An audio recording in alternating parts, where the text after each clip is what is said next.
Inheritance बघत होतो, बरोबर? अ, मग सिंगल इनहेरिटन्स आपला बघून झालेला आहे. मल्टी लेव्हल आणि हायरार्ची आपण बघणार आहे. तर त्या अगोदर तुम्हाला सिंगल इनहेरिटन्सचं एक एक्झाम्पल मी कोड करून दाखवतो. आयडिया येईल की एक्झॅक्टली कोणते डेटा मेंबर्स चाइल्ड क्लासमध्ये इनहेरिट होतात. प्रायव्हेट होतात, पब्लिक होतात की फ्रेंडली होतात, बरोबर आहे? किंवा कोणत्या मेथड्स ॲक्चुअलमध्ये इनहेरिट होतात किंवा मेथड ओव्हररायडिंग काय असतं हे आज आपल्याला बघायचं आहे. मग मी हे सगळं तुम्हाला प्रोग्रामॅटिकली मी काय करणार आहे, एक पॅरेंट क्लास लिहिणार आहे. त्याच्यामध्ये मी प्रायव्हेट एक व्हेरिएबल, नंतर पब्लिक एक व्हेरिएबल डिक्लेअर करणार आहे, प्रोटेक्टेड एक व्हेरिएबल डिक्लेअर करणार आहे आणि एक फ्रेंडली म्हणजेच डिफॉल्ट व्हेरिएबल डिक्लेअर करणार आहे. त्याच्यानंतर मी एक मेथड लिहिणार आहे पॅरेंट क्लासमध्ये, डिस्प्ले नावाची, जी आपल्याला ओव्हरराईड करायची चाइल्ड क्लास, त्याला डिस्प्ले नावाची मेथड, बरोबर? त्याच्यानंतर मी आणखी एक मेथड लिहिणार आहे क्लासमध्ये, पॅरेंट क्लासमध्ये, आणि त्याच्यानंतर मी चाइल्ड क्लास लिहिणार आहे. चाइल्ड क्लास किंवा एक्सटेंड करणार आहे पॅरेंट क्लासपासून. त्या चाइल्ड क्लासमध्ये मी एक चाइल्ड क्लासचा स्वतःचा एक व्हेरिएबल लिहिणार आहे. त्याच्यानंतर डिस्प्ले फंक्शन जे पॅरेंट क्लासमध्ये होतं ते ओव्हरराईड करणार आहे चाइल्ड क्लासमध्ये, आणि तिथं मी व्हॅल्यूज प्रिंट करणार आहे. हे जे काही व्हेरिएबल्स होते, प्रायव्हेट असेल, प्रोटेक्टेड असेल, पब्लिक असेल आणि फ्रेंडली असेल, ह्यांच्या व्हॅल्यूज मी प्रिंट करण्याचा प्रयत्न करणार आहे. त्यातून तुम्हाला आयडिया येईल की प्रायव्हेट डेटा मेंबर्स ॲक्च्युअलमध्ये इनहेरिट होत नाहीत, फक्त प्रायव्हेट मेंबर्स फ्रेंडली असतील, प्रोटेक्टेड असतील आणि पब्लिक मेंबर्स हे चाइल्ड क्लासमध्ये इनहेरिट होतात, बरोबर? त्याच्यानंतर आणखी एक मेथड मी लिहिणार आहे तुमची चाइल्ड क्लासमध्ये, स्वतःची मेथड. त्याच्यानंतर मी चाइल्ड क्लासमध्येच मेन मेथड लिहिणार आहे. त्याच्यामध्ये चाइल्ड क्लासचा ऑब्जेक्ट क्रिएट करणार आहे आणि चाइल्ड क्लासचा ऑब्जेक्ट आपल्याला पॅरेंट क्लासमधली ओव्हरराईड केलेली मेथड कॉल करता येते का, किंवा चाइल्ड क्लासमधली कॉल होते का पॅरेंट क्लासमधली कॉल होते, हे आपण बघणार आहे ओव्हरराईड केलेली मेथड. आणि सेपरेटली यूज करून आपण पॅरेंट क्लासमध्ये जी मेथड लिहिली होती ऑदर दॅन ओव्हररिडन मेथड, ती कॉल होते का ते बघणार आहे. आणि कन्स्ट्रक्टर्स पण आपण पॅरेंट क्लासमध्ये पण लिहिणार आहे आणि चाइल्ड क्लासमध्ये पण लिहिणार आहे. आणि चाइल्ड क्लासमधून आपण सुपर कीवर्ड यूज करून पॅरेंट क्लासमधला कन्स्ट्रक्टर कॉल करणार आहे. तर हा एक ओव्हरऑल आयडिया आहे की तुम्हाला कोणते डेटा मेंबर्स किंवा कोणते फंक्शन्स किंवा कोणत्या मेथड्स तुमच्या ॲक्च्युअलमध्ये चाइल्ड क्लासमध्ये डिराईव्ह होतात, प्रायव्हेट, पब्लिक, प्रोटेक्टेड की फ्रेंडली, बरोबर आहे? तर आता मी तुम्हाला जसं सांगितलं की प्रायव्हेट मग मेथड असू देत किंवा डेटा मेंबर असू द्यात, तो तुमच्या चाइल्ड क्लासमध्ये इनहेरिट होत नाही किंवा डिराईव्ह होत नाही. मग तेच प्रोग्रामॅटिकली मी तुम्हाला दाखवेन का डिराईव्ह होत नाही. म्हणजे जर डिराईव्ह होत नाही त्याचा स्कोप फक्त त्या क्लास पुरताच लिमिटेड आहे, चाइल्ड क्लासमध्ये त्याला व्हिजिबिलिटी नाही आहे, बरोबर? तसंच प्रायव्हेट असेल किंवा फ्रेंडली असेल किंवा प्रोटेक्टेड असेल, हे मात्र सगळं सॉरी पब्लिक असेल, प्रोटेक्टेड असेल किंवा फ्रेंडली असेल, हे मात्र मी डिराईव्ह होणार आहेत, म्हणजेच त्यांची व्हिजिबिलिटी चाइल्ड क्लासमध्ये असणार आहे. तर मग मी नोटपॅड ओपन करतो तुमच्यासाठी.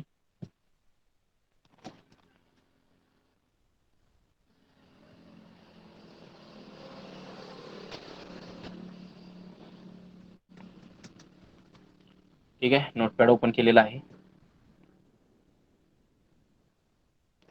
मग बघा, क्लास लिहूयात. क्लास ए नावाचा एक क्लास लिहितोय मी. ओके, जसं मी डिस्कस केलं तसं मी इथं प्रायव्हेट व्हेरिएबल डिक्लेअर करतो, एक प्रायव्हेट इंटिजर ए, बरोबर?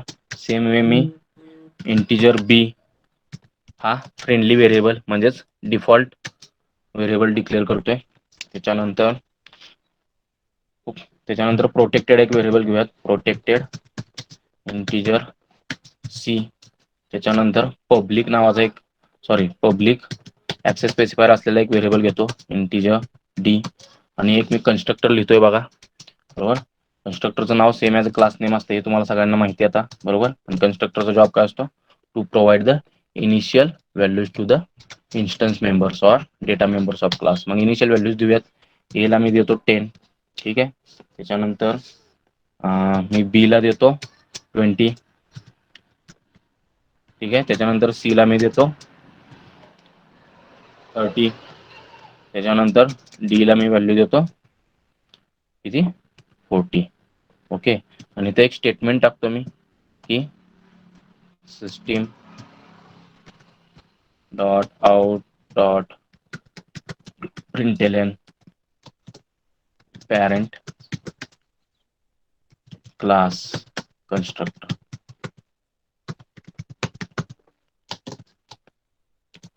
बरोबर, सिंगल इनहेरिटन्सचं एक्झाम्पल दाखवणार आहे मी तुम्हाला. ठीक आहे, मग बघा हा मी कंप्लीट करून टाकतो. त्याच्यानंतर व्हॉइड डिस्प्ले नावाची एक मेथड लिहितो मी. व्हॉइड डिस्प्ले ही मेथड आपण ओव्हरराईड करणार आहे चाइल्ड क्लासमध्ये. याच्यामध्ये एक मेसेज मी टाइप प्रिंट करतो, सिस्टीम डॉट आउट डॉट प्रिंटएलएन, बरोबर, display method from parent class. ठीक आहे, ओके. त्याच्यानंतर ही मी क्लिअर करून टाकतो. त्याच्यानंतर मी अजून एक मेथड लिहितोय मध्ये, void मेथड अंडरस्कोर ए.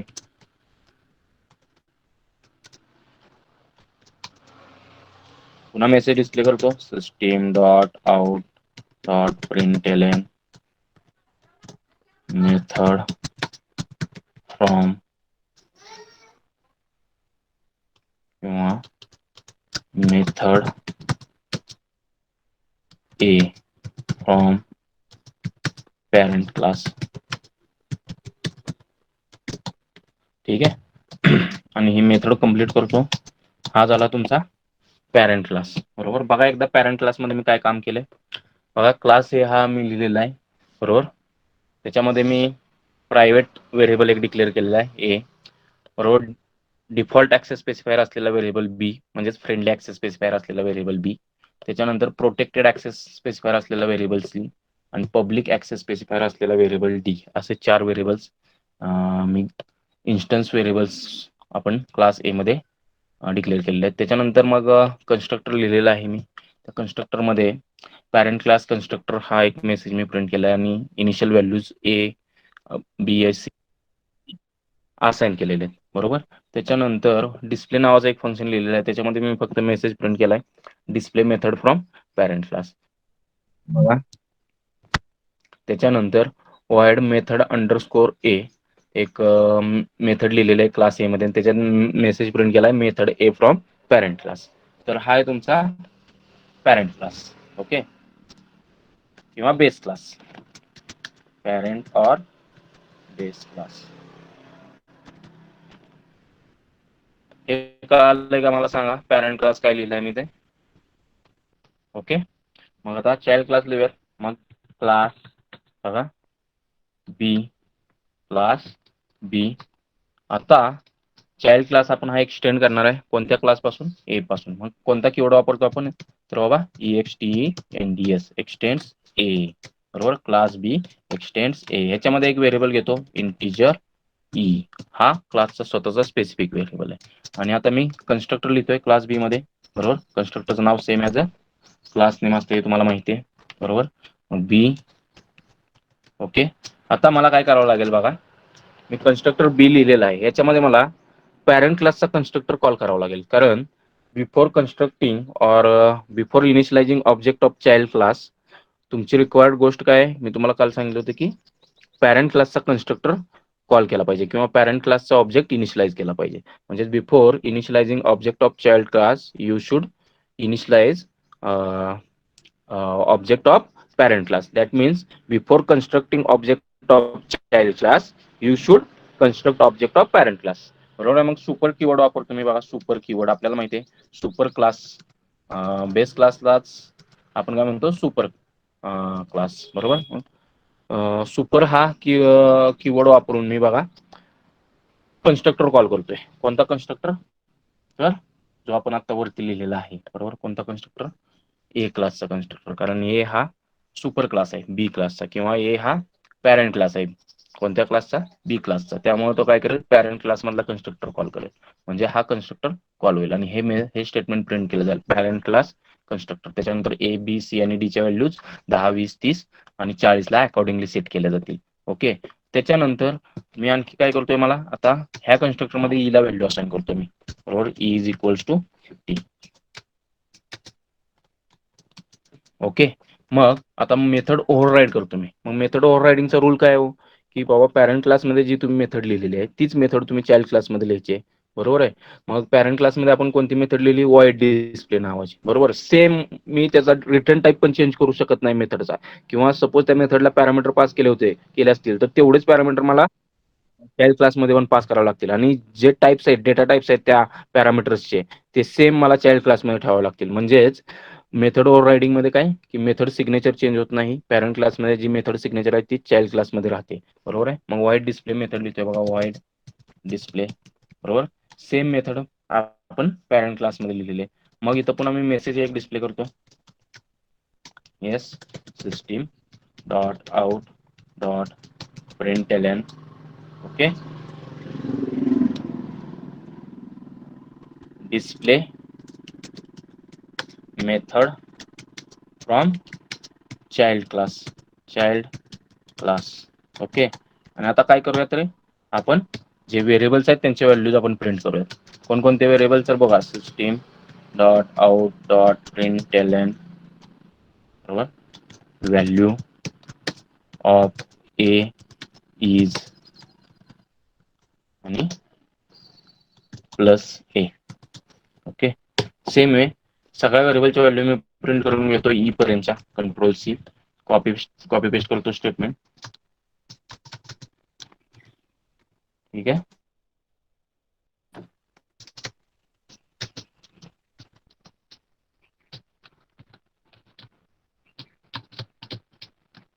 हे सगळं चाइल्ड क्लासमध्ये चाललंय बरं का. Value of B is B print करूयात. Value of C is C print करूयात. Value of D is D print करूयात. आणि value of E is E print करूयात. ओके. मग हा सेव्ह करून घेतो मी. सेव्ह करण्या अगोदर मेन मेथड लिहूयात, मग नंतर सेव्ह करतो मी. ठीक आहे. हा डिस्प्ले फंक्शन झाला चाइल्ड क्लास मधला. बरोबर. चाइल्ड क्लास मधला. त्याच्यानंतर अजून एक फंक्शन लिहूयात, void मेथड अंडरस्कोर बी. बरोबर. आणि मेसेज प्रिंट करूयात, system dot out dot println method from child class. Method B from child class असं म्हणून. Method B from child class. Okay. हा मेथड मी कंप्लीट करतो. आणि आता मेन मेथड लिहितोय बघा, public static void main string args.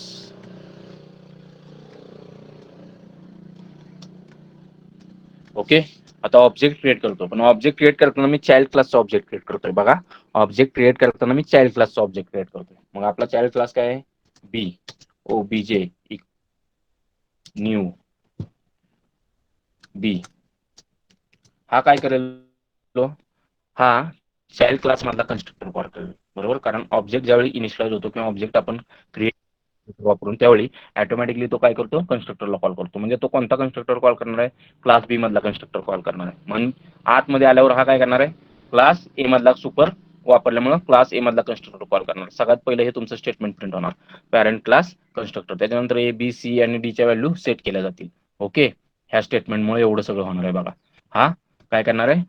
बी क्लास मधला कन्स्ट्रक्टर कॉल करणार आहे. आणि बी क्लास मध्ये आपण कन्स्ट्रक्टर मध्ये सुपर कीवर्ड आपण पॅरेंट क्लास मधला कन्स्ट्रक्टर कॉल केलाय. आणि त्याच्यानंतर पुन्हा ई ची व्हॅल्यू 50 ला सेट केलेली आहे, ह्या एका लाईन मुळे. बरोबर. म्हणजेच इनवोक्स चाइल्ड क्लास कन्स्ट्रक्टर. बरोबर.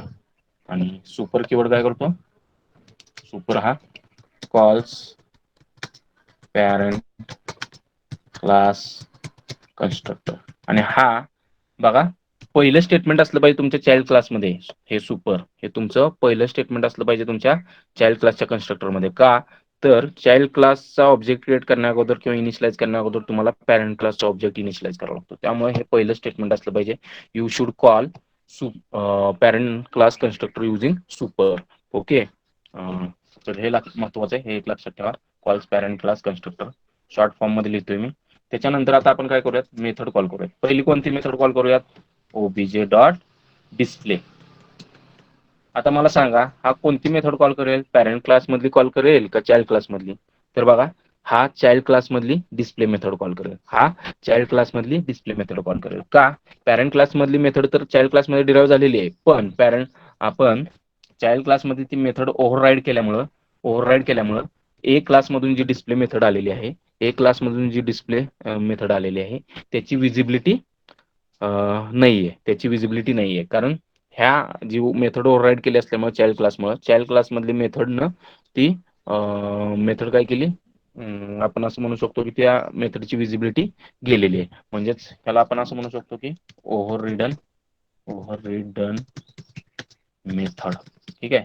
आणि ओव्हररिडन मेथडमुळे पॅरेंट क्लासमधून जी डिस्प्ले मेथड डिराईव्ह झाली चाइल्ड क्लासमध्ये, त्याची विजिबिलिटी नाहीये. बरोबर आहे, त्याची विजिबिलिटी मिळत नाहीये. का तर हा बाय डिफॉल्ट कोणत्या ऑब्जेक्टला पॉईंट करतो, हा ऑब्जेक्ट तर बी क्लासच्या ऑब्जेक्टला पॉईंट करतो. त्यामुळे हा ओबीजे डॉट डिस्प्ले मेथड बी क्लासची कॉल करणार आहे. बी क्लास म्हणजे तुमचा चाइल्ड क्लासची डिस्प्ले मेथड कॉल करणार आहे. आणि पॅरेंट क्लास मधली डिस्प्ले मेथड जरी तुमच्या चाइल्ड क्लासमध्ये डिराईव्ह झाली असली तरी ओव्हरराईड केल्यामुळे त्याचा विजिबिलिटी दिसत नाही, किंवा चाइल्ड क्लासमध्ये आता विजिबिलिटी त्याची ह्या ओव्हररिडन मेथडमुळे दाखवली गेली. ठीक आहे. मग बघा, OBJ dot display. Okay, clear आहे का?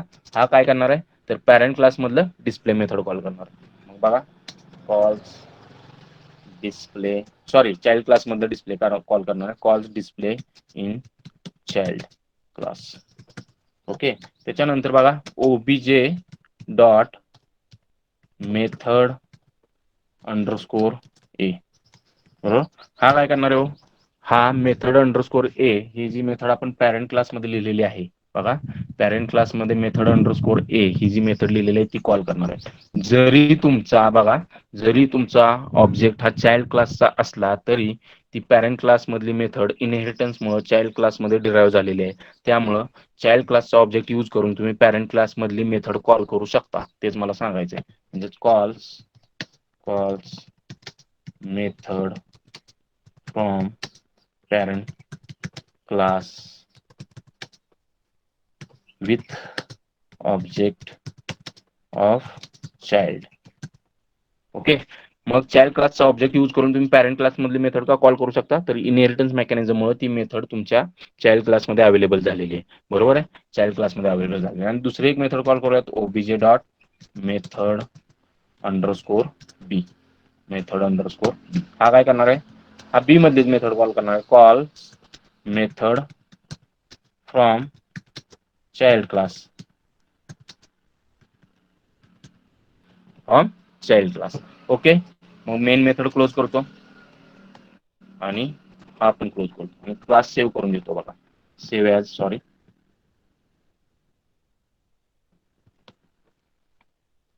मेन मेथड कुठल्या क्लासमध्ये लिहिली आपण, बी क्लासमध्ये लिहिली. म्हणून फाईल सेव्ह करताना आपल्या कोणत्या नावाने सेव्ह करायला लागणार आहे, बी डॉट जावा.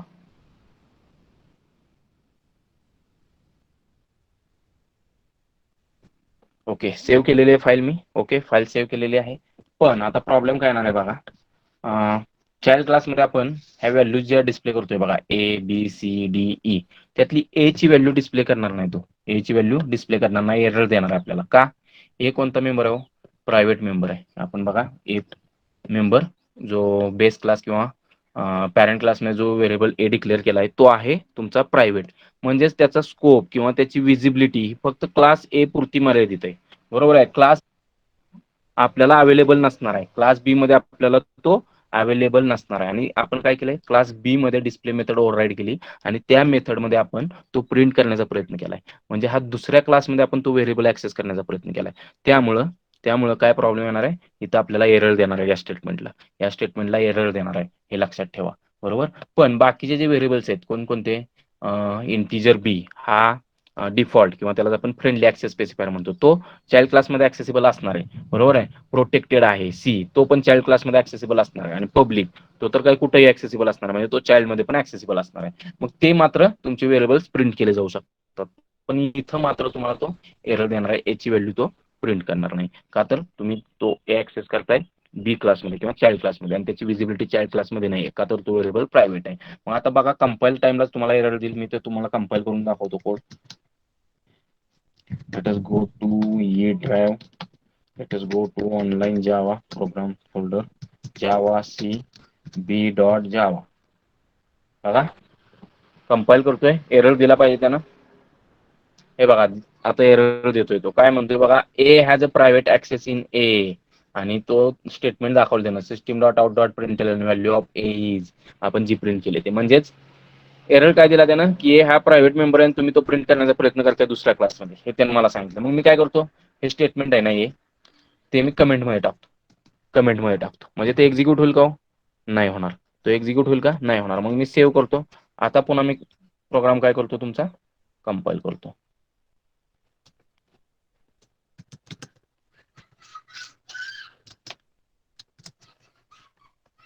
आता एरर देणार नाही तो, आता ते कमेंटमध्ये टाकले आपण ते स्टेटमेंट. बघा कंपाईल झालेला आहे प्रोग्राम. आता रन करून दाखवतो मी तुम्हाला. बघा पॅरेंट क्लास कन्स्ट्रक्टर पहिला कॉल झाला, त्यानं ते स्टेटमेंट प्रिंट केलं. त्याच्यानंतर ऍक्च्युली मला चाइल्ड क्लासचा कन्स्ट्रक्टर मध्ये स्टेटमेंट टाकायचं राहिलं, ते एक टाकून घेऊयात आपण.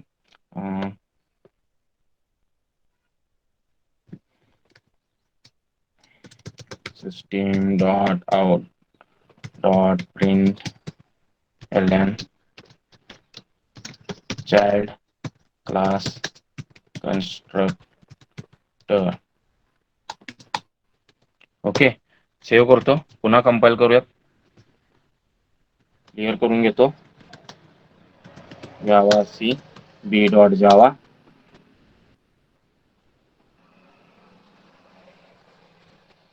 जावा बी.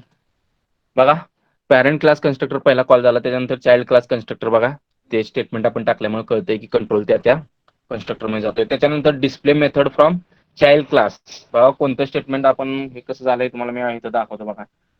त्याच्यानंतर पहिलं बघा, ज्यावेळी ऑब्जेक्ट क्रिएट केला त्यावेळी त्यानं पॅरेंट क्लासचा कन्स्ट्रक्टर सुपरमुळे कॉल केला. म्हणजे ऍक्च्युअली चाइल्ड क्लासचा पहिल्यांदा कन्स्ट्रक्टर कॉल होणार आहे, त्याच्या आतमध्ये आपण सुपर हे पहिलं स्टेटमेंट दिले पॅरेंट क्लासचा कन्स्ट्रक्टर कॉल करण्यासाठी. त्याच्यामुळे पॅरेंट क्लास कन्स्ट्रक्टर प्रिंट झाला पहिला. त्याच्यानंतर चाइल्ड क्लास कन्स्ट्रक्टर हे स्टेटमेंट प्रिंट झालं. त्याच्यानंतर आपण बघा OBJ dot display method call केली. डिस्प्ले मेथड ही ओव्हरराईड केली. पॅरेंट क्लासमध्ये पण डिस्प्ले मेथड आहे आणि चाइल्ड क्लासमध्ये पण डिस्प्ले आहे, पण चाइल्ड क्लास मधली मेथड ही विजिबिलिटी पॅरेंट क्लास मधल्या मेथडला दाखवलं गेलं. म्हणजे पॅरेंट क्लास मधल्या मेथडची विजिबिलिटी नाहीये चाइल्ड क्लासमध्ये ओव्हरराईड केल्यामुळे डिस्प्ले मेथड. आणि हा ऑब्जेक्ट आहे तो तुमचा चाइल्ड क्लासचा ऑब्जेक्ट आहे बी, बरोबर, बी ऑब्जेक्ट आहे. ओबीजे हा तुमचा बी ऑब्जेक्टला पॉईंट करतोय, त्यामुळे ओबीजे डॉट डिस्प्ले म्हटल्यावर तो बी क्लास मधली म्हणजे चाइल्ड क्लास मधली डिस्प्ले मेथड कॉल करणार आहे, पॅरेंट क्लास मधली नाही. त्यामुळे तो मेथड बघा त्यानं प्रिंट केलं, display method from child class. त्याच्यानंतर व्हॅल्यू ऑफ बी, बी ची व्हॅल्यू प्रिंट केली. बी हा कोणता व्हेरिएबल होता तर फ्रेंडली व्हेरिएबल होता, तो चाइल्ड क्लासमध्ये डिराईव्ह होणार आहे, त्यामुळे त्याची व्हॅल्यू प्रिंट झाली. सी हा तुमचा प्रोटेक्टेड मेंबर होता, तो पण प्रिंट झाला का तर त्याची विजिबिलिटी चाइल्ड क्लासमध्ये आहे. पब्लिक डी होता, त्याची पण विजिबिलिटी चाइल्ड क्लासमध्ये आहे, त्यामुळे तो पण प्रिंट झाला. आणि ई हा स्वतः चाइल्ड क्लासचा व्हेरिएबल आहे, तो पण आपण प्रिंट केलेला आहे. त्याच्यानंतर OBJ dot method underscore A ही मेथड ऍक्च्युली पॅरेंट क्लासमधली आहे, बरोबर आहे. ही मेथड ऍक्च्युली पॅरेंट क्लासमधली आहे, पण ती मेथड चाइल्ड क्लासमध्ये डिराईव्ह झालेली आहे, चाइल्ड क्लासमध्ये डिराईव्ह झालेली आहे. म्हणून आपण चाइल्ड क्लासचा ऑब्जेक्ट क्रिएट करून चाइल्ड क्लासचा ऑब्जेक्ट यूज करून ती मेथड कॉल करू शकतो. म्हणजेच ऍज गुड ऍज ती मेथड जरी पॅरेंट क्लासमध्ये लिहिली असली तरी ती ऍज गुड ऍज ती मेथड तुमच्या चाइल्ड क्लासमध्ये प्रेझेंट आहे. त्यामुळे आपण ओबीजे डॉट मेथड अंडरस्कोर ए म्हटलं तर तो पॅरेंट क्लास मधली मेथड कॉल करू शकतो, even object is of child class, बरोबर. का तर ती मेथड इनहेरिटन्स मुळे काय होणार आहे तुमच्या चाइल्ड क्लासमध्ये डिराईव्ह होणार आहे. त्याच्यानंतर ओबीजे डॉट मेथड अंडरस्कोर बी, त्याच्यामुळे काय होणार आहे ही चाइल्ड क्लास मधली मेथड कॉल करणार आहे, कारण तो ऑब्जेक्ट चाइल्ड क्लासचाच आहे, बरोबर आहे. क्लिअर आहे का? मग मग बघा आता मला मला पॅरेंट क्लास मधली पण मेथड कॉल करायची. बघा मला पॅरेंट क्लास मधली पण मेथड कॉल करायची, डिस्प्ले मेथड. मग त्यावेळी मला काय करावं लागेल रे, त्यावेळी मला इथं मला पॅरेंट क्लास मधली पहिल्यांदा मेथड कॉल करायची. मग त्यावेळी मी ती मेथड कॉल पॅरेंट क्लास मधली कशी कॉल करू शकतो, युजिंग सुपर कीवर्ड. सुपर हा रेफर करतो तुमच्या सुपर क्लासला किंवा बेस क्लासला किंवा पॅरेंट क्लासला, बरोबर. म्हणजेच आपल्या केसमध्ये ए क्लासला सुपर डॉट डिस्प्ले असं मी म्हटलं तर काय होणार आहे, तर हे स्टेटमेंट पहिल्यांदा तुमचं सुपर डॉट डिस्प्ले म्हणजेच पॅरेंट क्लास मधली मेथड कॉल करणार आहे, पॅरेंट क्लास मधली डिस्प्ले मेथड, बरोबर. मग ही मेथड कॉल होणार आहे आणि display method from parent class हा मेसेज प्रिंट होणार. मग इथंच आपण ए ची व्हॅल्यू प्रिंट करून टाकूयात, कारण ती आपल्याला चाइल्ड क्लासमध्ये डायरेक्टली प्रिंट करता येणार नाही. मग आपण पॅरेंट क्लास मधल्या डिस्प्ले मेथडमध्ये ती प्रिंट करूया. System dot out dot print L value of A is plus A. Okay, clear आहे. सुपर डॉट डिस्प्ले म्हटलंय. मग कंपाईल करून दाखवतो तुम्हाला आणि रन करून दाखवतो. त्याच्यानंतर रन करतो. हे बघा, पॅरेंट क्लास कन्स्ट्रक्टर, त्याच्यानंतर child class constructor, display method from parent class. आता डिस्प्ले मेथड पॅरेंट क्लास मधली कॉल झाली का, तर बाबा आपण इथं सुपर डॉट डिस्प्ले म्हटलेलं आहे. मग calls display method from parent class, बरोबर. पॅरेंट क्लास मधले display method super dot display मुळे कॉल होणार आहे. त्याच्यानंतर बघा, display method from child class म्हणजेच हा message display method from child class हा कॉल होईल.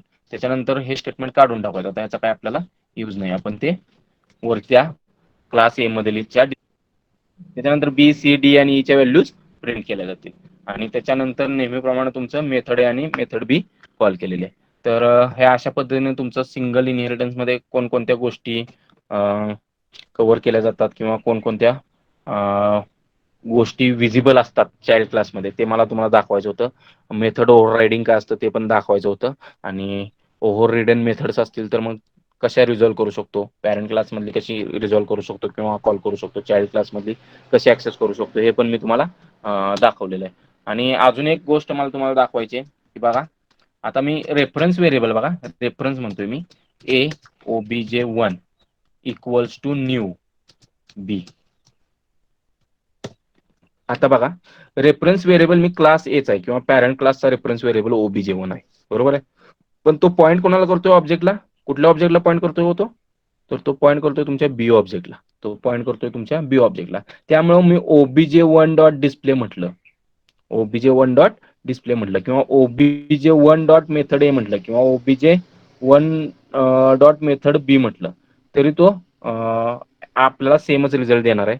म्हणजेच तुमचा रेफरन्स व्हेरिएबल कोणत्याही टाईपचा असू द्यात, पॅरेंट टाईपचा म्हणतोय मी, आणि तो तुमच्या चाइल्ड क्लासच्या ऑब्जेक्टला पॉईंट करत असेल तरी पण तो चाइल्ड क्लास मधलेच मेथड्स इन्व्होक करणार आहे. जसं की मी ओबीजे, आता सेम आपण रिपीट करूयात, obj1 डॉट डिस्प्ले, बरोबर. आणि obj1 डॉट, हे कॉपी करतो मी, सॉरी नको कॉपी करायला, टाईपच करूयात,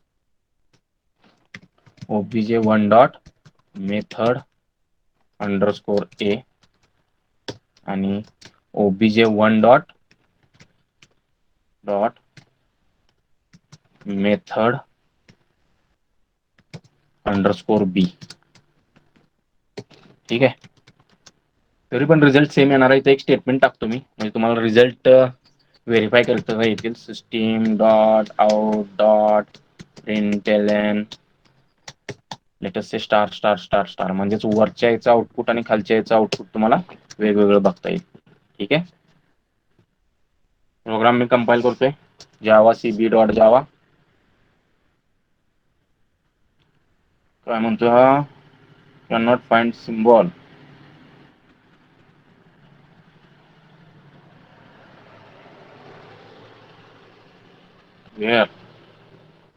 Where it is not finding symbol, cannot find symbol, obj1 dot method underscore b. Okay, symbol method underscore b, spelling चुकलंय का, let us find out.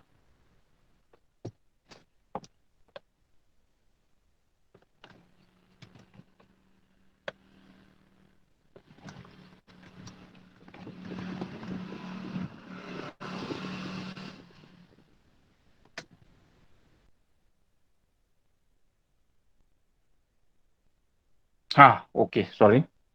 बघा, हा रेफरन्स व्हेरिएबल तुमचा आहे कोणत्या क्लासचा, पॅरेंट क्लासचा आहे. त्यामुळे त्याला मेथड अंडरस्कोर बी मिळत नाहीये.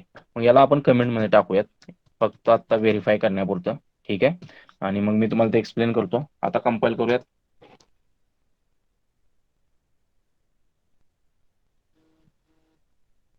ओके, क्लिअर करून घेतो स्क्रीन. जावा बी, हे बघा वरचं आउटपुट तुम्हाला माहिती आहे, खालचं आउटपुट बघा. पॅरेंट क्लास कन्स्ट्रक्टर कॉल झालेला आहे, त्याच्यानंतर चाइल्ड क्लास कन्स्ट्रक्टर कॉल झालेला आहे, त्याच्यानंतर display method from parent class, value of age 10, display method from child class आणि व्हॅल्यूज प्रिंट केल्या आहेत, आणि मेथड आहे फ्रॉम पॅरेंट क्लास. म्हणजे ही डिस्प्ले मेथड याने जी कॉल केली ती पुन्हा तुमची चाइल्ड क्लास मधलीच कॉल केलेली, ती चाइल्ड क्लास मधली कॉल केली, आणि या सुपरमुळे त्याने पुन्हा पॅरेंट क्लास मधली डिस्प्ले मेथड कॉल केली. ठीक आहे. आणि हा इथं बघा OBJ 1 dot method underscore A, he parent class मधली मेथड त्यानं कॉल केली. बरोबर. हा ऑब्जेक्ट आहे क्लास बी ला पॉइंट करतोय हा, बरं का, क्लास बी ला. पण हा आहे कोणत्या टाईपचा रेफरन्स व्हेरिएबल, तर ए टाईपचा आहे.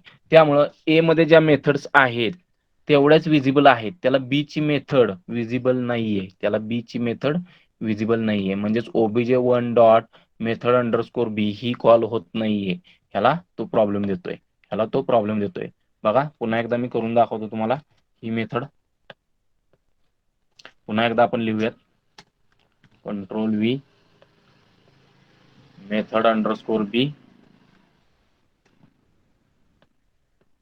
आता तो कॉल करू शकणार नाही मेथड अंडरस्कोर बी, का तर रेफरन्स व्हेरिएबल ए टाईपचा आहे, त्यामुळे ए मध्ये जेवढ्या मेथड्स आहेत तेवढ्याचीच विजिबिलिटी त्याला आहे, तेवढ्याचीच विजिबिलिटी त्याला आहे. म्हणजे तो बी मधली मेथड बघू शकत नाही किंवा बी मधली मेथड तो कॉल करू शकत नाही. पुन्हा एकदा सेव्ह करूयात आणि कंपाईल करून दाखवतो. एरर देईल तो कंपायलेशनलाच की बाबा method underscore B not found. बघा, method underscore B cannot find symbol OBJ 1 dot method underscore B. का सापडलं नाही हो त्याला, का तर रेफरन्स व्हेरिएबल ए टाईपचा असल्यामुळे. पण तोच बी टाईपचा रेफरन्स व्हेरिएबल असेल तर त्याला सापडते. जसं की मी ओबीजे डॉट बी मेथड म्हणतो. आता बघा ओबीजे हा बी बीचाच रेफरन्स व्हेरिएबल आहे, बी टाईपचाच रेफरन्स व्हेरिएबल आहे. आता मात्र तो एरर देणार नाही. ओके, क्लिअर आहे, कळालं. कळालं, थोडंसं समजायला अवघड आहे, लक्ष द्या व्यवस्थित. मग मी पुन्हा एकदा तुम्हाला एक्सप्लेन करतो सगळं व्यवस्थित. बघा बघा, एक क्लास ए लिहिलेला आहे, पॅरेंट क्लास, बरोबर. किंवा त्याला बेस क्लास म्हणू शकता तुम्ही, सुपर क्लास पण म्हणू शकता, बरोबर. त्याच्यामध्ये 4 व्हेरिएबल्स मी डिक्लेअर केले. प्रायव्हेट एक व्हेरिएबल आहे, त्याच्यानंतर फ्रेंडली एक व्हेरिएबल आहे, प्रोटेक्टेड एक आहे आणि पब्लिक एक आहे, बरोबर. त्यातला प्रायव्हेट हा डिराईव्ह होणार आहे का चाइल्ड क्लासमध्ये, नाही होणार. प्रायव्हेट हा ए पुरतच मर्यादित आहे, हे मला तुम्हाला दाखवायचं होतं. पण बाकीचे फ्रेंडली असतील, प्रोटेक्टेड असतील, पब्लिक, ते मात्र चाइल्ड क्लासमध्ये डिराईव्ह होतील. हे पण मला तुम्हाला दाखवायचं होतं. त्याच्यानंतर मी कन्स्ट्रक्टर लिहिलेला आहे पॅरेंट क्लासमध्ये. त्याच्यानंतर एक स्टेटमेंट टाकलं की जेणेकरून आपल्याला कळावं पॅरेंट क्लासचा कन्स्ट्रक्टर कॉल झालेला आहे, बरोबर. त्याच्यानंतर तिथं इनिशियल व्हॅल्यूज त्या व्हेरिएबलला असाइन केल्या. त्याच्यानंतर डिस्प्ले नावाचं एक मेथड लिहिलेली आहे, बरोबर. त्या मेथडमध्ये मी मेसेज प्रिंट केला की ही डिस्प्ले मेथड आहे ती पॅरेंट क्लासची आहे. त्याच्यानंतर तिथंच मी डिस्प्ले मेथडमध्ये ए ची व्हॅल्यू प्रिंट केली, का तर ती चाइल्ड क्लासमध्ये ए ची व्हॅल्यू मी प्रिंट करू शकणार नाही, त्याची विजिबिलिटी चाइल्ड क्लासमध्ये नाही. त्याच्यानंतर एक सेपरेट मेथड लिहिली क्लास ए ची स्वतःची, आणि तिथं मेसेज प्रिंट केला की ही मेथड क्लास ए ची आहे, म्हणजे method A from parent class, बरोबर. त्याच्यानंतर क्लास बी हा मी नवीन क्लास लिहिलेला आहे किंवा चाइल्ड क्लास डिराईव्ह केलेला आहे, एक्सटेंड्स ए पासून. म्हणजे त्याचा पॅरेंट क्लास आहे तो A is a super class of B असं पण म्हणू शकता, किंवा A is a base class for B आणि B is a child class of A. त्याच्यानंतर त्याच्यामध्ये स्वतःचा एक व्हेरिएबल घेतलेला आहे इंटिजर ई. त्याच्यानंतर मी बी हा कन्स्ट्रक्टर लिहिलेला आहे, बरोबर. बी चा स्वतःचा कन्स्ट्रक्टर लिहिला, त्याच्यामध्ये सुपर हे पहिलं कीवर्ड असलं पाहिजे, किंवा सुपर क्लास म्हणजे बेस क्लासचा कन्स्ट्रक्टर कॉल करण्यासाठी सुपर तुम्हाला कॉल द्यावा लागेल पॅरेंट क्लासच्या कन्स्ट्रक्टरला, बरोबर. का तर चाइल्ड क्लासचा ऑब्जेक्ट क्रिएट करण्या अगोदर पॅरेंट क्लासचा ऑब्जेक्ट क्रिएट व्हावा लागतो. त्यामुळे सुपर थ्रू आपण पॅरेंट क्लासचा कन्स्ट्रक्टर कॉल केलेला आहे. सपोज पॅरेंट क्लासच्या कन्स्ट्रक्टरला आर्ग्युमेंट्स असतील पास केलेले, तर तुम्ही इथं देऊ शकता, अशा आर्ग्युमेंट्स पास करू शकता, ए बी किंवा 10-20 ज्या काही व्हॅल्यूज असतील त्या पास करू शकता. पण आता पॅरेंट क्लास मधल्या कन्स्ट्रक्टरला आपण कोणतेही आर्ग्युमेंट पास केलेलं नाही, त्यामुळे मी सुपर मध्ये कोणतेही आर्ग्युमेंट पास केले नाही, ब्लँक ठेवलेलं आहे. त्याच्यानंतर बी क्लासचा कन्स्ट्रक्टर कॉल झाला, हे तिथे प्रिंट केला की चाइल्ड क्लास कन्स्ट्रक्टर. त्याच्यानंतर ईला एक व्हॅल्यू असाइन केली. त्याच्यानंतर डिस्प्ले मेथड ही ओव्हरराईड केलेली आहे, आणि ही मेथड आपण चाइल्ड क्लासमध्ये ओव्हरराईड केल्यामुळे पॅरेंट क्लासमधली मेथड काय होते, विजिबिलिटी जाते. का तर बाबा आपण चाइल्ड क्लासमध्ये पण डिस्प्ले मेथड ओव्हरराईड केलेली आहे. आणि मग ती पॅरेंट क्लासमधली मेथड आपल्याला कॉल करायची असेल तर मग मात्र आपल्याला सुपर वापरावं लागेल, कीवर्ड सुपर डॉट डिस्प्ले म्हणावं लागेल, बरोबर. ते मग मी इथं म्हटलेलं आहे तुमच्या चाइल्ड क्लासच्या डिस्प्ले मेथडमध्ये. त्याच्यानंतर इथे एक मेसेज मी प्रिंट केलेला आहे, की बाबा ही जी मेथड आहे ती चाइल्ड क्लासची डिस्प्ले मेथड आहे. बरोबर. त्याच्यानंतर BCDE च्या व्हॅल्यू मी प्रिंट केल्या. आता BCD हे आहेत तुमच्या पॅरेंट क्लासमधले व्हेरिएबल्स, पण इन्स्टन्स मेंबर्स, पण ते डिराईव्ह झाले चाइल्ड क्लासमध्ये. त्यामुळे मी चाइल्ड क्लासच्या डिस्प्ले मेथडमध्ये डायरेक्टली प्रिंट करू शकतो, पण ए नाही प्रिंट करू शकत. ए का नाही चाइल्ड क्लासच्या डिस्प्ले मेथडमध्ये प्रिंट करू शकत, तर ते प्रायव्हेट असल्यामुळे त्याची विजिबिलिटी फक्त ए पुरती आहे मर्यादित. म्हणून मी तो एच्या डिस्प्ले मेथडमध्ये प्रिंट केलेला आहे, एच्या डिस्प्ले मेथडमध्ये. त्याच्यानंतर ई हा याच क्लासचा व्हेरिएबल आहे, इन्स्टन्स व्हेरिएबल, त्यामुळे त्याची व्हॅल्यू मी इथं प्रिंट करू शकतो डिस्प्ले मेथडमध्ये, व्हॅल्यू ऑफ ई. त्याच्यानंतर स्वतःची एक बी ची एक मेथड लिहिलेली आहे, तिथं method B from child class असा मेसेज प्रिंट केलेला आहे. बरोबर. त्याच्यानंतर मेन मेथड लिहिली. मेन मेथडमध्ये मी बघा रेफरन्स व्हेरिएबल आहे तो बी टाईपचाच आहे. ओबीजे हा रेफरन्स व्हेरिएबल आहे तो बी टाईपचाच आहे आणि तो पॉईंट करतोय बी ऑब्जेक्टला, म्हणजेच ऑब्जेक्ट क्रिएट केला. हा काय करणार आहे, चाइल्ड क्लास मधला कन्स्ट्रक्टर कॉल करणार आहे, चाइल्ड क्लास मधला पॅरेंट क्लास मधला कन्स्ट्रक्टर कॉल करणार आहे. बरोबर. त्याच्यानंतर ओबीजे डॉट डिस्प्ले. आता दोन डिस्प्ले मेथड आहेत, एक पॅरेंट कडून आलेले आणि एक चाइल्ड कडून आलेले. पण पॅरेंट कडून आलेल्या मेथडला सुपरसीड केलं चाइल्ड मधल्या डिस्प्ले मेथडने, त्यामुळे हे डिस्प्ले मेथड चाइल्ड मधली कॉल होणार आहे. आणि त्याच्या थ्रू आपण सुपर यूज करून कीवर्ड पॅरेंट मधली मेथड कॉल केली त्या चाइल्ड मधल्या डिस्प्ले मेथडमध्ये. बरोबर. त्याच्यानंतर ओबीजे डॉट मेथड आहे हा पॅरेंट क्लासमधली जी चाइल्ड क्लासमध्ये मेथड डिराईव्ह झाली ती कॉल करणार आहे. ओबीजे डॉट मेथड बी ही चाइल्ड क्लासची स्वतःची मेथड बी आहे ती कॉल करणार आहे. आणि त्याच्यानंतर आपण एक आता मात्र इथं आपण बघा काय केलेलं आहे, की OBJ1 हा रेफरन्स व्हेरिएबल आहे तुमच्या क्लास एचा, म्हणजेच पॅरेंट क्लासचा आहे. आणि तो पॉईंट करतोय तुमच्या ऑब्जेक्ट बी ला. तो पॉईंट कुणाला करतोय, ऑब्जेक्ट बी ला पॉईंट करतोय, म्हणजेच चाइल्ड क्लासच्या ऑब्जेक्टला पॉईंट करतोय. पण तो रेफरन्स टाईप कुणाचा आहे, पॅरेंटचा आहे. बरोबर. मग OBJ1 डॉट डिस्प्ले तो काय करणार आहे, चाइल्ड क्लास मधली डिस्प्ले मेथड कॉल करणार आहे, ओव्हर राईड केल्यामुळे, ओव्हर रिडन केल्यामुळे. आणि OBJ1 डॉट मेथड आहे हा कुठली मेथड कॉल करणार आहे हो, तर OBJ1 डॉट मेथड आहे ही पॅरेंट क्लास मधली मेथड कॉल करणार आहे. पण OBJ1 डॉट मेथड बी ज्यावेळी मी म्हणतो ही चाइल्डची स्वतःची स्पेसिफिक मेथड आहे, पण रेफरन्स टाईप हा पॅरेंटचा असल्यामुळे ती त्याला विजिबल नाहीये, ती त्याला ऍक्सेसिबल नाही किंवा विजिबल नाही. त्यामुळे हा इथं आपल्याला एरर देतोय, आपल्याला एरर देतोय. हे क्लिअर आहे का सांगा, सगळ्यांना समजलंय का? येस. बराच वेळ घालवलाय समजवण्यात, समजलंय का सांगा. ओके. मग मल्टीलेवल इनहेरिटन्स बघायचं आपल्याला. मल्टीलेवल इनहेरिटन्स काय असतं, मी कालच तुम्हाला सांगितलं होतं, की बाबा when class is derived from derived class itself then it is called as a multilevel inheritance. म्हणजे बघा, when class is derived from already derived class then this mechanism is known as a multi-level inheritance. The derived class is called as a subclass or a child class for its parent class, and this parent class works as a child class for its just above parent class. Multilevel inheritance can go up to any level. किती level जाऊ शकतो multilevel inheritance, हे मी काल तुम्हाला सांगितलं होतं. मग बघा आता तुम्हाला डायग्राम मध्ये सुपर क्लास दिसतोय, त्याच्यामध्ये मेथड ए दिसते, त्याच्यानंतर सब क्लास 1 दिसतोय. त्याच्यामध्ये मेथड ए ही डिराईव्ह झालेली आहे सुपर क्लास मधून आणि मेथड बी स्वतःची सब क्लास 1 ची आहे. बरोबर. त्याच्यानंतर सब क्लास 2 हा डिराईव्ह झालेला आहे सब क्लास 1 पासून आणि त्याच्यामध्ये मेथड हे आलेली आहे सुपर क्लास पासून इनडायरेक्टली. बरोबर. सुपर क्लास पासून सब क्लासमुळे ती इनडायरेक्टली सब क्लास 2 मध्ये आलेली आहे मेथड ए फ्रॉम ए. आणि मेथड बी ही जी सब क्लास 1 ची स्वतःची मेथड होती ती पण डिराईव्ह झालेली आहे. का तर सब क्लास 2 हा पण सब क्लास 1 पासून डिराईव्ह केलेला आहे, त्यामुळे मेथड बी ही सब क्लास 1 ची पण सब क्लास 2 मध्ये डिराईव्ह झालेली आहे. आणि मेथड सी ही सब क्लास 2 ची स्वतःची मेथड आहे. हे अशा पद्धतीने इनहेरिटन्स वर्क होतं. मग बघा, तुम्हाला एक एक्झाम्पल दिलेलं आहे रिअल लाईफ मध्ये.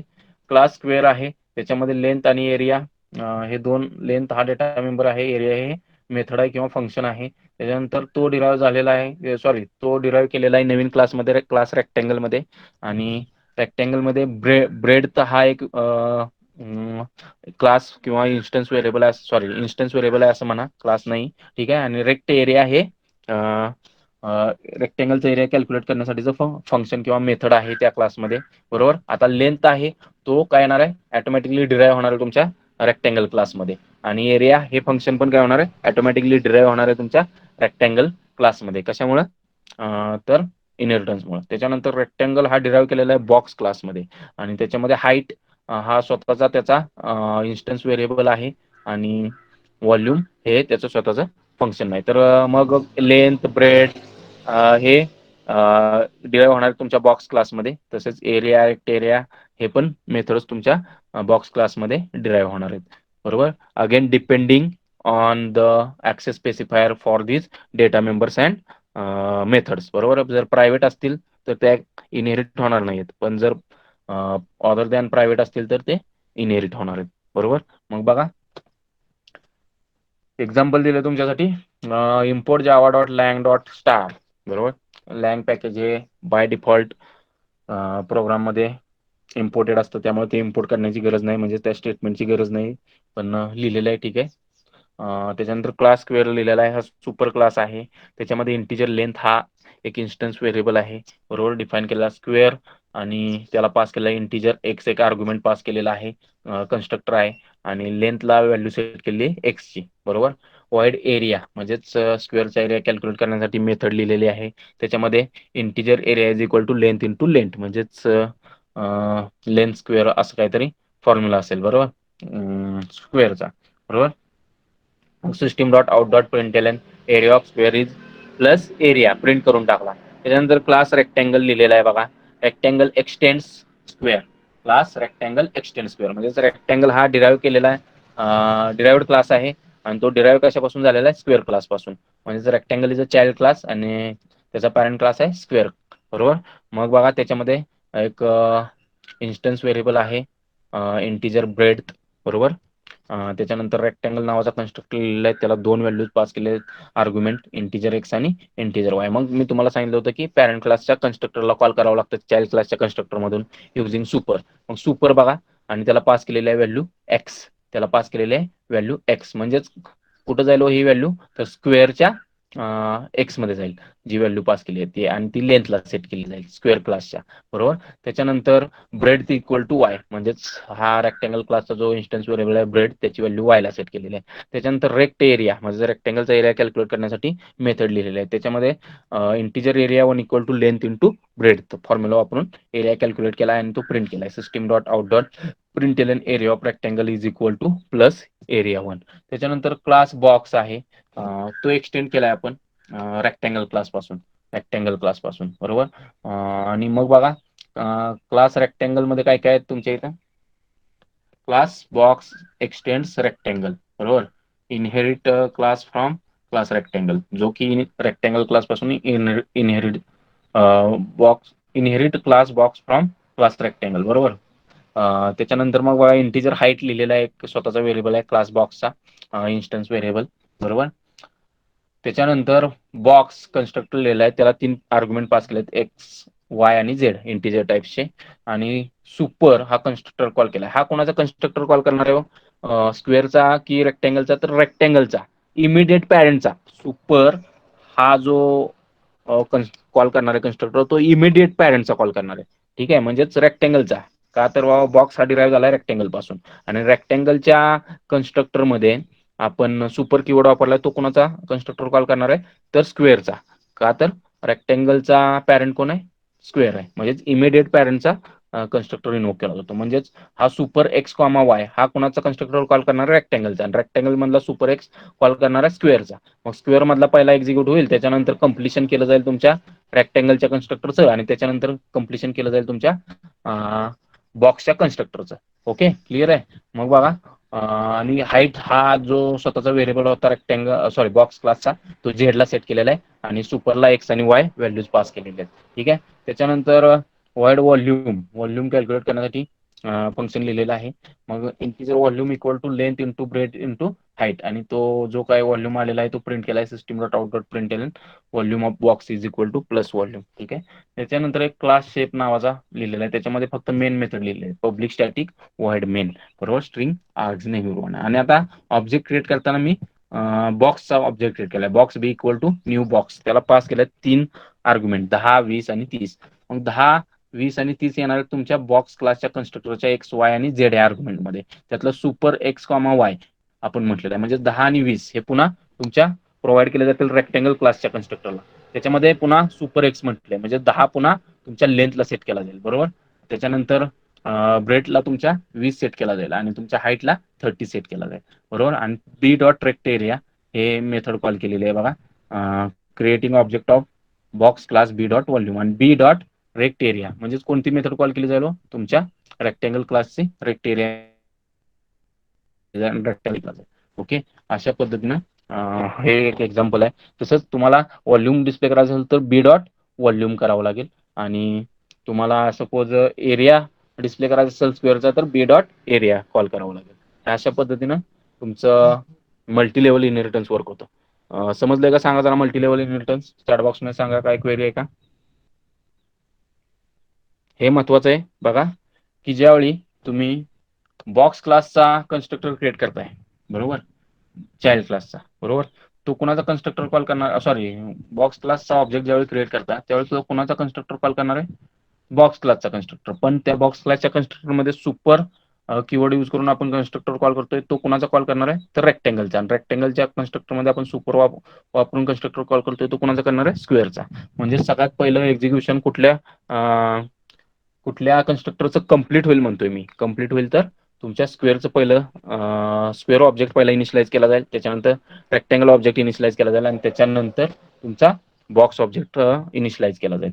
म्हणजेच तुम्हाला लक्षात आलं असेल की पॅरेंट क्लासचे ऑब्जेक्ट्स पहिले इनिशियलाइज केले जातात आणि मग चाइल्ड क्लासचे ऑब्जेक्ट इनिशियलाइज होतो. म्हणजे पॅरेंट क्लासचे ऑब्जेक्ट्स फर्स्ट कन्स्ट्रक्ट होतात आणि त्याच्यानंतर चाइल्ड क्लासचे ऑब्जेक्ट्स कन्स्ट्रक्ट होतात. ठीक आहे, ओके. समजलंय का हे? मग नेक्स्ट आपल्याला हायरार्चिकल इनहेरिटन्स बघायचं आहे बघा. मग हायरार्चिकल इनहेरिटन्स बघा. मग हायरार्चिकल इनहेरिटन्स मध्ये काय आपण बघितलं होतं, तर बाबा एक क्लास हा मल्टिपल क्लासेसमध्ये डिराईव्ह केला तर त्याला हायरार्चिकल इनहेरिटन्स आपण म्हणतो. म्हणजेच वन टू मेनी रिलेशनशिप, बरोबर. In hierarchical inheritance one class is extended by many sub classes, बरोबर. One class is extended by many sub classes. It is one to many relationship. Many programming problems can be tasked into a hierarchy where certain feature of one level are shared by many others below the level, बरोबर. मग class ए, त्याच्यामध्ये method ए आहे बघा, hierarchical inheritance.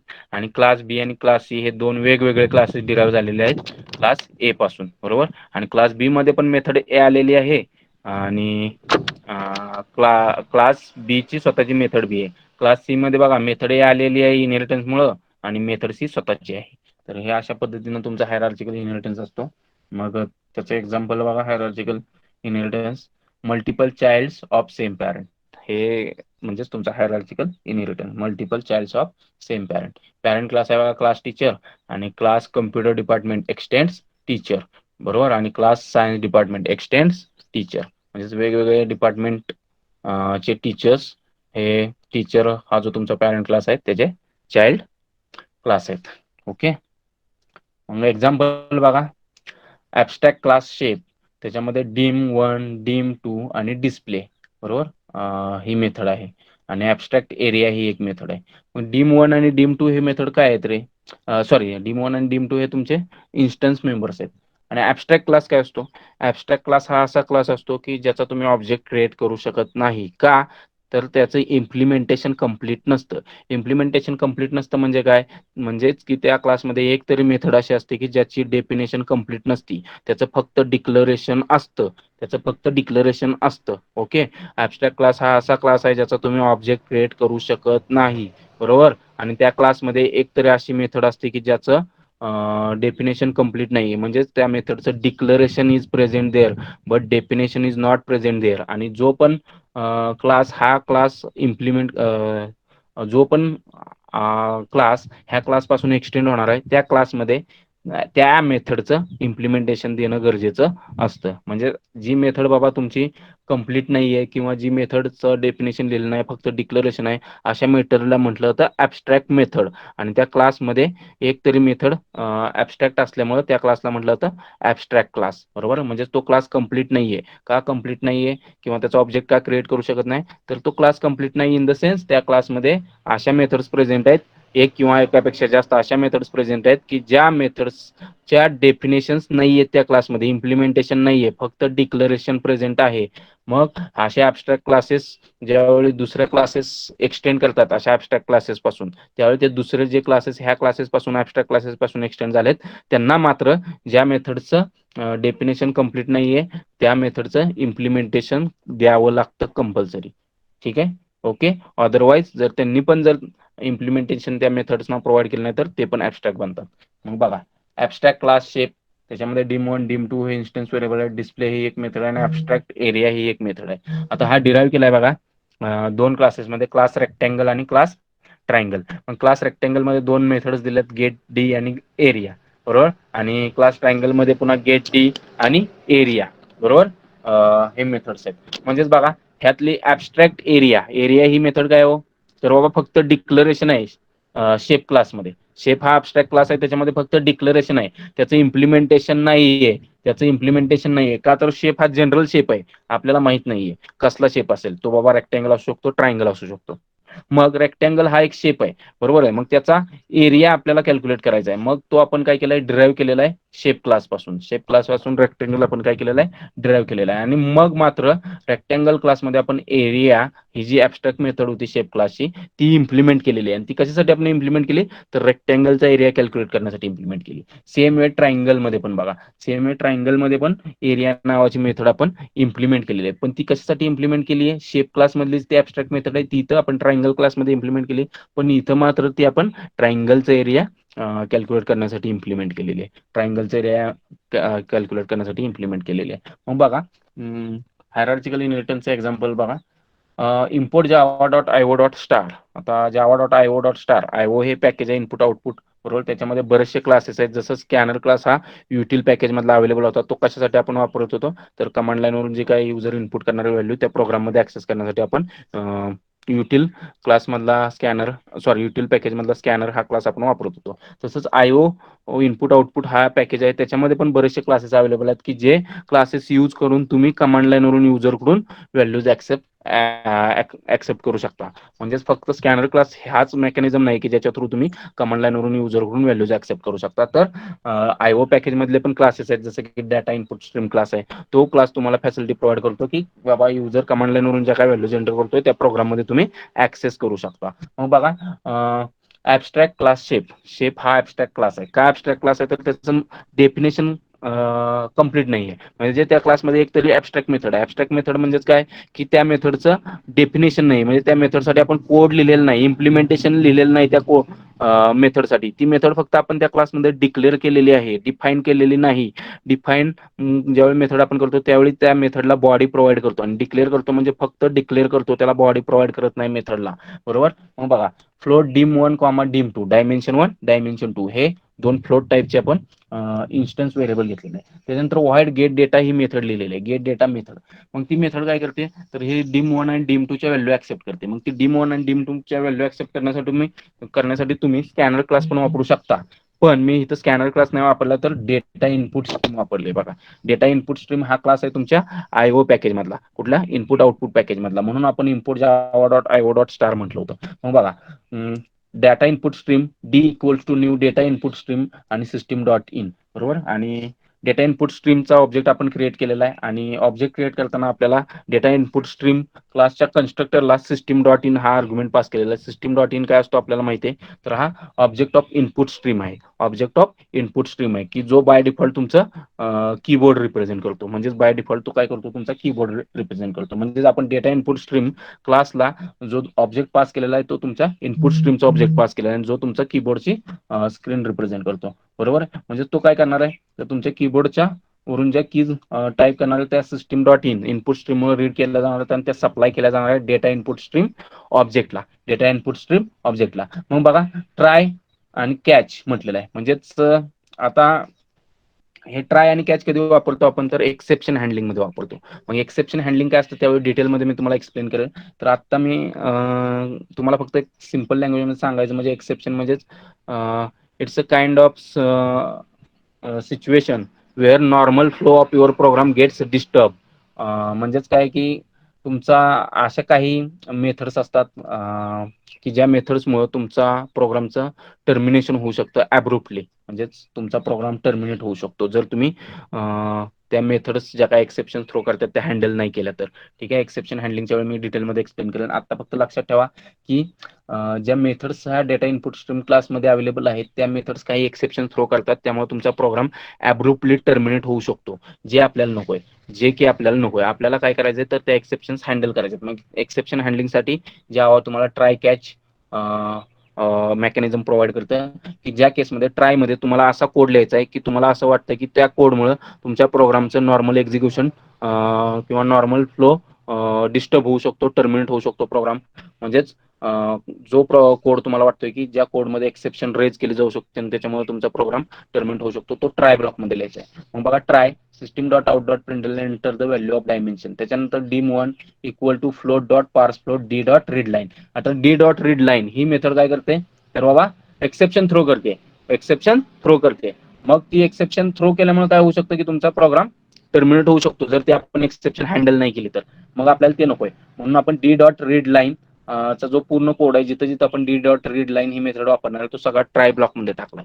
बरोबर आहे. म्हणजेच आपल्याला तो ब्लॉक जेवढा पण कोड त्या ट्राय ब्लॉकमध्ये असेल, तो आपल्याला माहिती आहे की त्या कोडमधून काहीतरी एक्सेप्शन येऊ शकते आणि ती आपल्याला हँडल करायची. त्यासाठी आपण ट्राय ब्लॉकमध्ये तो कोड लिहिलेला आहे. मग dim1 साठी float dot parse float D dot read line. D dot read line काय करेल, कमांड लाईन वरून ज्या काय व्हॅल्यू युजर एंटर करणार आहे, ते रीड करेल अख्खी लाईन आणि त्या लाईन मधून आपल्याला फ्लोट नंबर पाहिजे. बरोबर. तो आपल्याला फ्लोट हा रॅपर क्लास आहे, त्यातली पार्स फ्लोट ही मेथड आहे.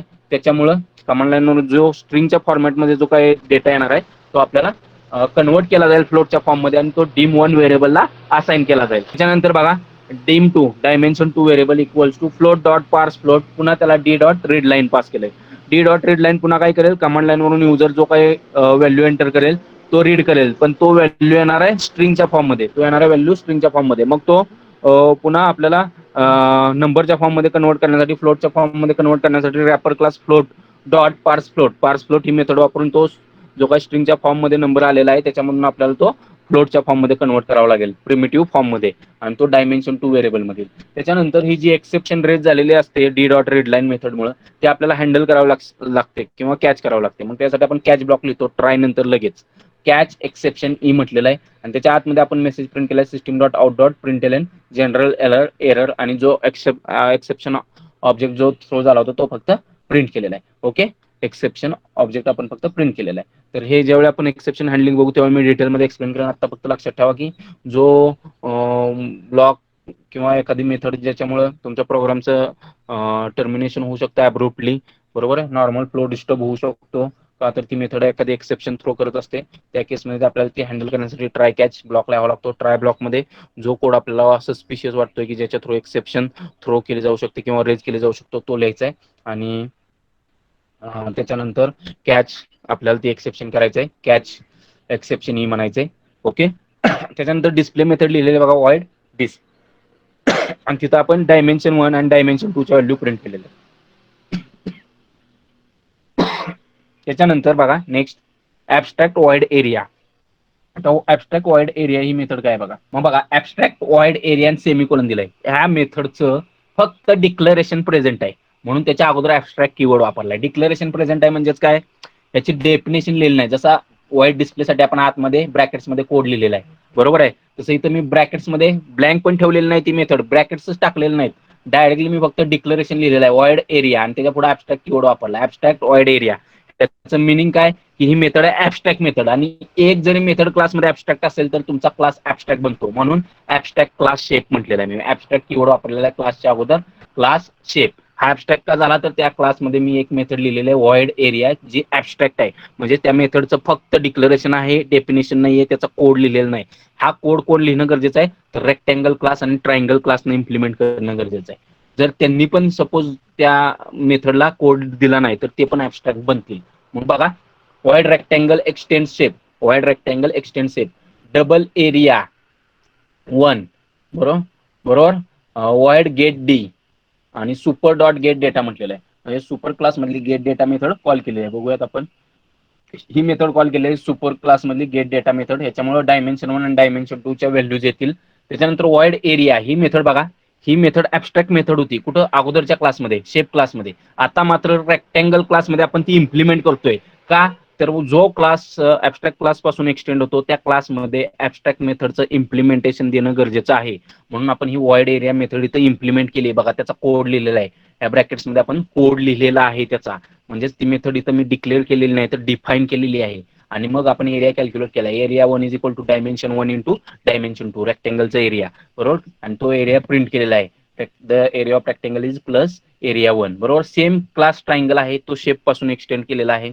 त्याच्यानंतर त्याच्यामध्ये पुन्हा आपण सुपर क्लास मधून गेट डेटा मेथड कॉल केली, त्याच्यामध्ये वाईड एरिया मेथड लिहिली, त्याच्यामध्ये एरिया कॅल्क्युलेट केलेला आहे, बरोबर, आणि तो एरिया प्रिंट केला. आता ही एरिया मेथड पुन्हा ॲब्स्ट्रॅक्ट मेथड आहे.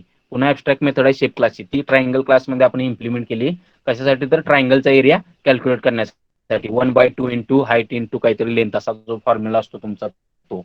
आणि त्याच्यानंतर क्लास मेथड ओव्हर 1 हा एक क्लास दिला, त्याच्यामध्ये मेन मेथड लिहिलेली आहे. त्याच्यामध्ये रेक्टँगल क्लासचा ऑब्जेक्ट क्रिएट केलेला आहे आणि त्याचं ऑब्जेक्ट क्रिएट करून गेट डी मेथड कॉल केली आणि डिस्प्ले मेथड कॉल केली. हा काय करेल? रेक्टँगल चा डेटा ऍक्सेप्ट करेल आणि त्याचा जो काय एरिया येईल तो डिस्प्ले करेल. सेम एरिया डिस्प्ले करेल. त्याच्यानंतर ट्रायंगलचा ऑब्जेक्ट क्रिएट केलेला आहे. ट्रायंगलसाठी डेटा ऍक्सेप्ट केलेला आहे गेट डी न. ट्रायंगलचा डेटा डिस्प्ले केलेला आहे आणि ट्रायंगलचा एरिया कॅल्क्युलेट केलेला आहे. तर हे अशा पद्धतीने तुमचं हायरार्चिकल इनहेरिटन्स काम करतं. क्लिअर आहे का? हे समजलंय का सांगा एकदा.